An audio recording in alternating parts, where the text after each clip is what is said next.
From Tracy Beans on Twitter. Thread. This is a thread about the Barnett 302 posted in the library on Telegram by Harold Finch. I'm sharing it here because it was very well done. To join the library, download the Telegram app, and then click here. Link in the thread. Off we go. All right, good folks, time for a thread.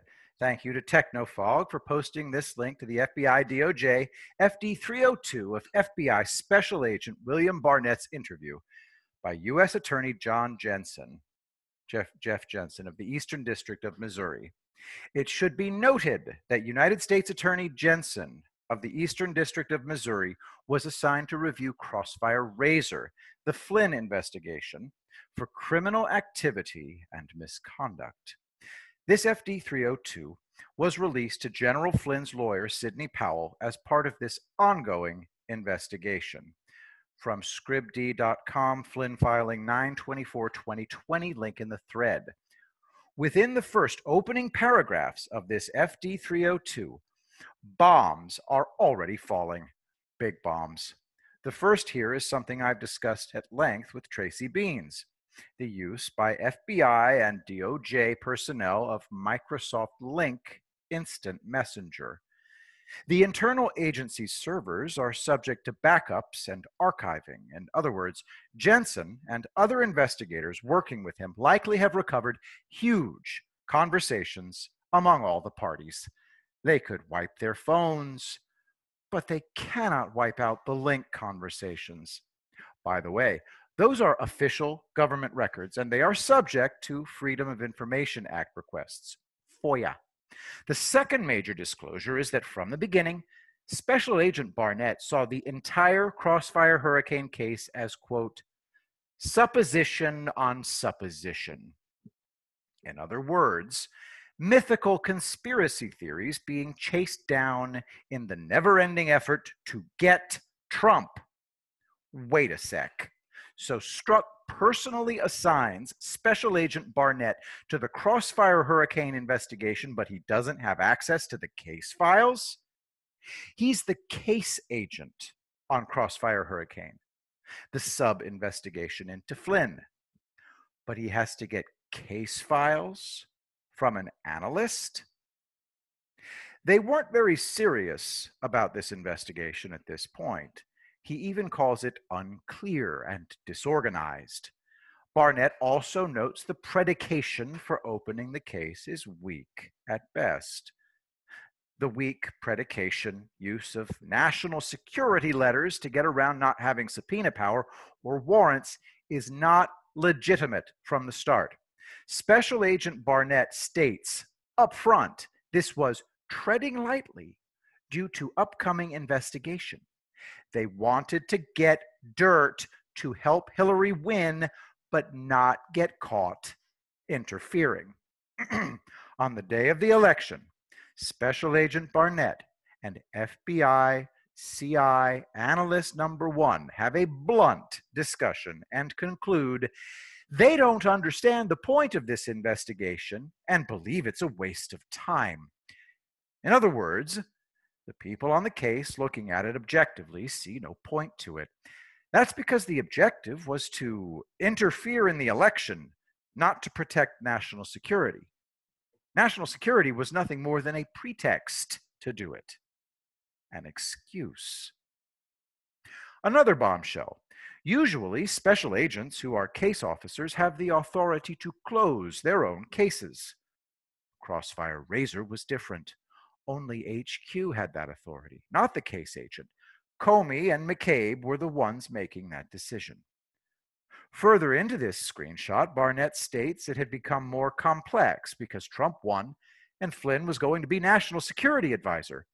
I read this to say that the level of importance of this investigation in subverting an incoming Trump administration went to 11 on a scale of 10. Continued. Barnett called out analyst number 3 and the supervisory special agent overseeing it, who I believe was Joseph Pientka, asks them what the end game is. Clearly, they didn't give Barnett an answer.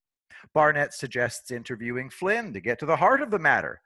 and they flat out tell him no. So Barnett goes to special agent in charge of WFO, Washington Field Office, who floats interview suggestion to hire HQ, Comey and McCabe, and likely James Baker and Lisa Page. They reject it flatly. What Barnett doesn't know, and we knew from previous Strzok Page text releases, was they, Comey, McCabe, Strzok, Priestap, Baker, Page, and others, were already planning an ambush interview of Flynn deliberately designed to entrap him. Sally Yates and Mary McCord were integral to this. Remember this? If you're just listening, it's Nicole Wallace and James Comey's disgusting 2018 interview. I sent them. Barnett was not part of any further conversations concerning interview of Flynn until the day after Strzok personally ambushed Flynn with Piętka. The message was clear. Barnett was too objective. He wasn't part of the secret society read into the real purpose of the interview and the investigation to get Flynn by any means necessary, including entrapment. Barnett wouldn't have gone along with that, so they shut him out of it. Immediately following this interview, Strzok took direct control of Crossfire Razor. This is an official sworn statement. This is court evidence that they knew they were entrapping Flynn, and the case agent of record was starting to suspect it. FBI HQ, Strzok, Priestap, Gaddis, McCabe, Comey, Baker, Page, Kleinsmith, others, DOJ, Mary McCord, Sally Yates, and others actively meeting about FISAs to plan and map out hashtag FISA abuse and hashtag Spygate, as well as how to entrap Flynn. The meeting Yates had with Pence, setting events in motion, unbeknownst to Pence what was really going on, while Sally Yates, McCabe, and others were leaking damaging lies from Crossfire Hurricane and Razor to David Ignatius to damage the Trump administration and force the Flynn firing and give further pretext for the illegitimate investigations. Andrew McCabe took over and was personally running a weekly predicated investigation into the incoming National Security Advisor while leaking lies to the press from the case and lies from the Steele dossier.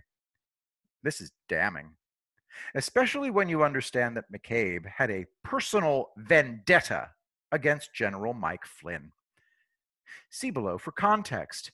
You see, General Flynn was a character witness for the victim in a sexism discrimination case against Andrew McCabe. Robin Gritz.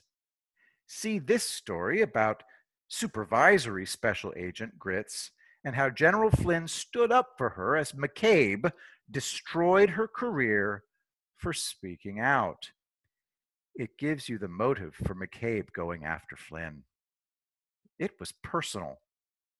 From NPR.org, former FBI agent speaks out. I was not protected.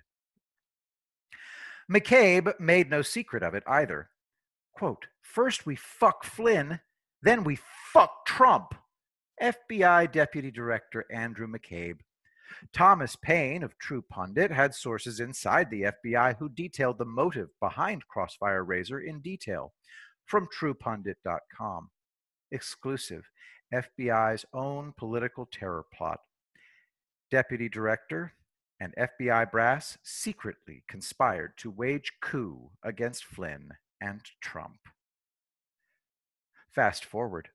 Comey has been fired because Trump found out what he was doing. He was likely warned about what was happening to himself and Flynn by a corrupt FBI director running an ongoing coup. Now Mueller, Comey's lifelong best friend, has near superpowers as special counsel, thus taking power away from McCabe but giving it to Mueller, Weissman, and Clinton Foundation lawyer Jeannie Rhee. I will never forgive Sessions for this. Barnett is ordered by Strzok to brief special counsel office attorneys, prosecutors.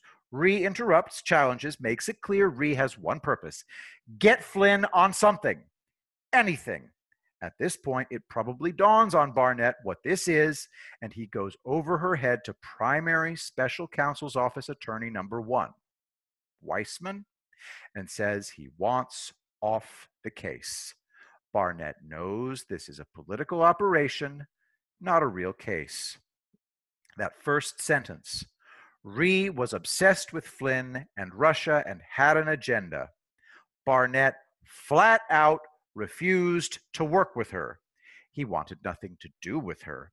He knows what she was doing was at best unethical and wrong, and at worst was criminal and an abuse of power, and he wanted nothing to do with it. He goes to SCO, Special Counsel's Office, Attorney 1, Weissman, and a second time says he wants nothing to do with Crossfire Razor. This is a big deal. FBI agents don't get to choose the cases they work, but here's a senior line agent telling the SCO he wants no part of their witch hunt. So, Rhee and SCO attorney, possibly Weissman, got on the phone to McCabe and Strzok ASAP. Within 1 day, Strzok, who tries to change his mind. My theory is Barnett was one of several agents that got an inside look and said, nope, I'm out. This is wrong. And Strzok is doing damage control to keep it staffed. Barnett flatly tells him this is a waste of time. There's nothing here. Think back to the Strzok Page texts we've read. Strzok admits to Lisa Page there's no there. It was a dry hole, an empty treasure chest. Strzok and Weissman, double down. Tell Barnett, we'll have you work on stuff Rhee isn't involved in. Strzok says he'll be a buffer between Barnett and Rhee. The incredible part here is Barnett relents. He says he agrees, but his reason is to be the sane adult in the room. I'm not sure I understand that. He has no real power, and surely he would have known that. The last part of this screenshot is really interesting. He was segregated from the rest of the SCO team, with them working out of a FBI HQ, where they're keeping him at the Washington field office to keep him under the microscope, afraid he was going to leak damaging info about what they were doing. Were they concerned he'd go to the Inspector General? The moment shit got real, Trump knew about the coup and was acting to stop it. This is the moment FBI and SCO leadership went into panic mode and full speed ahead. The need to get something to remove Trump was now urgent. Barnett saw the political operation go into overdrive. It was not objective. It had one mission: end Trump's presidency before it really got started. A coup. They were going after anyone and everyone, desperate to get anything they could use against Trump. But more the conviction, there was something criminal here, and there was lack of getting the evidence to lead the investigation. This is critical. Lavrenti Beria, the founder of the organization that became the Soviet KGB, was known for saying, show me the man and I'll show you the crime. In other words, find something to get them on, even if you have to manufacture it, like Strzok and Page forging the FD-302 of Flynn's interview to make it appear he lied so he could be forced into a guilty plea. A conviction McCabe was driving, and the whole team needed to justify the effort to go after President Trump. Barnett takes a great deal of time explaining how the SCO team worked, how they tried to entrap every person they interviewed in an effort to force people to make up testimony implicating the president. He details how Weissman was personally involved in the effort to entrap KT McFarland here.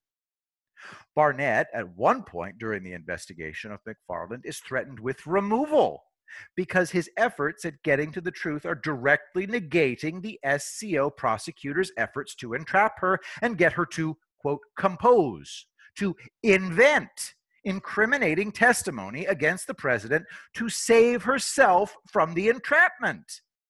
This part of the FD-302 gives even more details of the SCO team threatening Barnett to keep McFarland's entrapment on track. This is KGB style stuff, folks. This is felony prosecutorial misconduct. Folks, this is the money shot.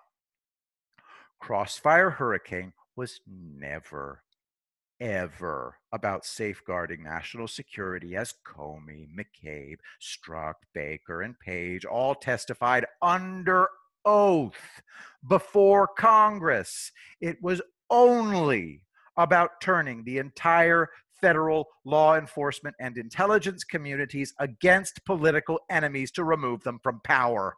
In this case, the political enemy, the FBI, CIA, and DOJ chose to use illegal surveillance and illegal investigations to remove was the lawfully elected President of the United States. This was a coup. Here's my final thought. They all know this was politically motivated. They all knew it was illegal. They all know they could be held personally responsible for participating. They went out and bought additional insurance policies in case it came back on them. Be under no illusions. Everyone, from Special Agent William Barnett to Barack Obama, knew this was illegal and abuse of power. And it wasn't just FBI and DOJ personnel. Everyone at the CIA involved in the intelligence community assessment, which Brennan added the Steele dossier to, that John Brennan pushed, also bought a policy. Here are some previous thoughts on professional liability insurance for you to read. The library, link in the thread. This tweet and screenshot from Technofog says it so perfectly. Technofog tweeted September 25th. How abusive was the Flynn investigation? It was so bad that Agent Barnett told his boss he wanted off the cases. Why? Barnett believed the Flynn investigation was problematic and could result in an IG investigation. This was a coup by our intelligence and law enforcement agencies against the president, whom we, the people, elected. If these people aren't brought to justice, we are signaling there are no consequences for the greatest crimes in American history. And they will successfully seize control of the country next time irreversibly. This is life and death. We must have justice. This has been a thread written by Harold Finch in the library on Telegram.